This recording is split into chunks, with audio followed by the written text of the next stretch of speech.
Ruben Navarrete is a CNN contributor and a nationally syndicated columnist with the Washington Post Writers Group. Follow him on Twitter, @Ruben Navarrete. The opinions expressed in this commentary are solely those of the author. CNN, when Jeb Bush spoke last week at the Conservative Political Action Conference in National Harbor, Maryland, the likely GOP presidential hopeful did better than expected. Of course, that could have been because expectations were so low. You remember Bush derangement syndrome. When George W. Bush was president, it afflicted liberals who thought the chief executive couldn't do anything right. Now that Jeb might run for president in 2016, the condition vexes conservatives who believe that when it comes to choosing the GOP nominee, the former Florida governor is all wrong. During Bush's speech, a few dozen supporters of Senator Rand Paul of Kentucky, wearing red T-shirts with the words "Stand with Rand," walked out and later blasted Bush as insufficiently conservative. But what should really count for a lot is that Bush is sufficiently competent.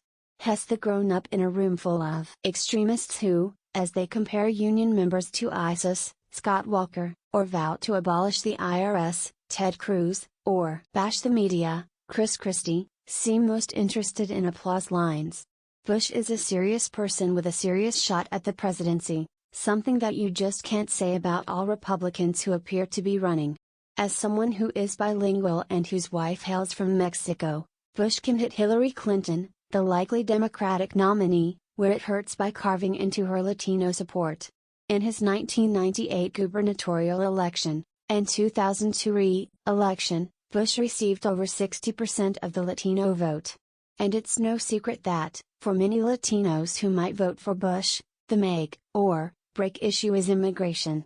That's because many Latinos see immigration as a way of determining a candidate's character. Latinos will be watching to see if Bush stands up to the pressure from extremists to join the GOP's closed border chorus. They're used to being thrown under the bus by politicians who sacrifice Latinos to gin up support from non-Latinos. And they won't put up with it.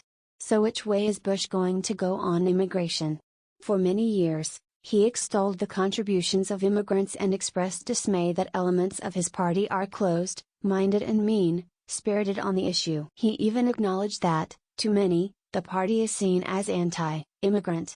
Lately, though, Bush has injected more nuance into his views, and turned them mushy in the process. On the question of whether undocumented youth should have a path to citizenship, for example, Bush at first supported the idea, then he opposed it.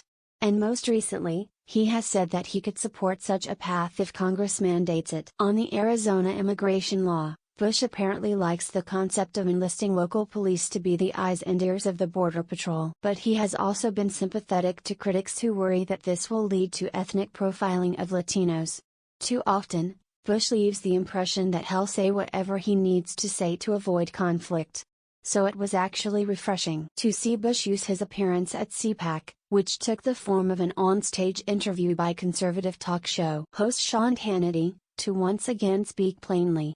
In response to questions, Bush emphasized the need to secure the U.S. border, insisted that immigration policy should be driven by economic concerns and the need for high-skilled immigrants, and reaffirmed support for giving undocumented immigrants driver's licenses and in-state tuition at public colleges and universities.